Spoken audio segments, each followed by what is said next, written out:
सब पे लगवनी माया जी। अब का बेचम रामदेव बाबा, अब का बेचब रामदेव बाबा पतंजलि के साया जी। अब का बेचब रामदेव बाबा पतंजलि के साया जी।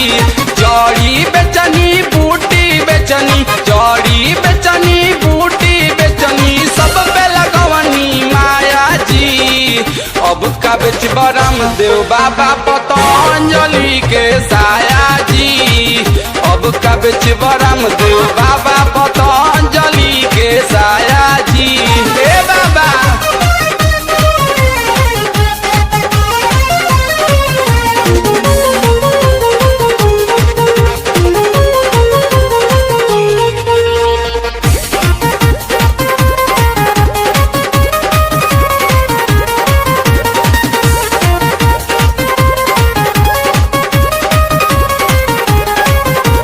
योगा करा के मंत्र पढ़ा के सब लोग के दिहनी सिखाई। अपने तो राजबा सबरे समझबा रउअन तनिको लजाई, रउअन तनिको लजाई।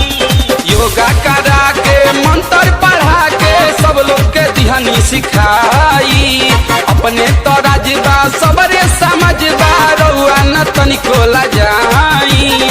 टीवी पया के पेपर में जाके, टीवी पया के पेपर में जाके अपने तो गजबे छाया जी। अब का बेचम रामदेव बाबा पतंजलि के साया जी। अब का बेचम रामदेव बाबा पतंजलि के साया जी। हे बाबा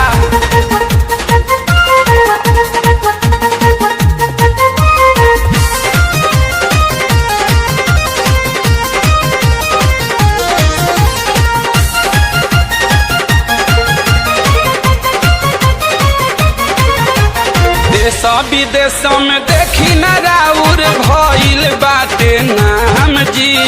अजले न कुछ कैले हा देखी बापुआ साराम जी, बापुआ साराम जी। देश विदेश में देखी न राउर भइल बाटे नाम जी।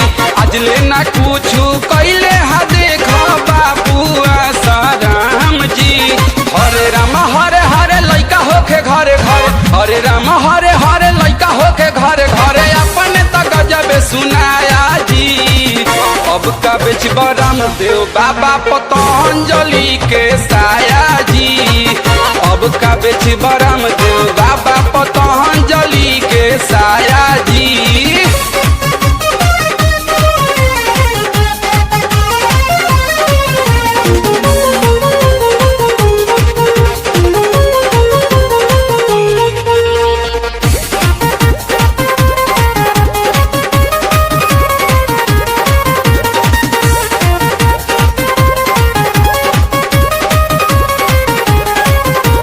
डॉक्टर के पेट पर रउआए बाबा देनी तला तो चलाई।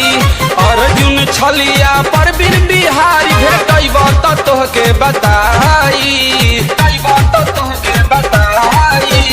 डॉक्टर के पेट पर सुनाए बाबा दिहल तुला तो चलाई। अर्जुन छलिया परवीन बिहारी भेटब तो तोहके बताई। जड़ी बूटी एक में मिला के, जड़ी बूटी एक में मिला के गजबे जूस बनाया जी।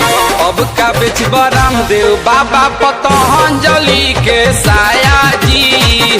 अब का बेचब रामदेव बाबा पतंजलि के साया जी। जड़ी बेचनी बूटी बेचनी, जड़ी बेचनी बूटी बेचनी सब पे लगवनी माया जी।